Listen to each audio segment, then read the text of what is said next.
Okay, Assalamualaikum. Apa khabar semua?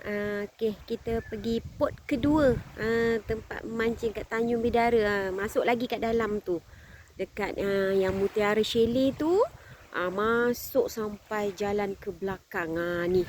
Tempat ni jalan mati tau. Last. Tempat saya masuk ni. Last pot mancing untuk pergi ke belakang sekali. Ni. Nanti saya tunjukkan ni. Ni jalan dia. Last. Ni jalan terakhir ni.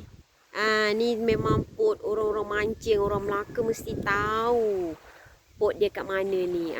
Last kali lah yang tadi saya beritahu yang part pertama tu chalet apa ya, Mutiara Chalet. Ni pot kedua lah. Ni ikan-ikan karang banyak lah kat sini.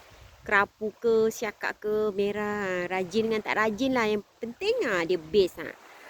Pokok pun banyak. Boleh nak berkelas seisi keluarga pun boleh. Okay, bye-bye.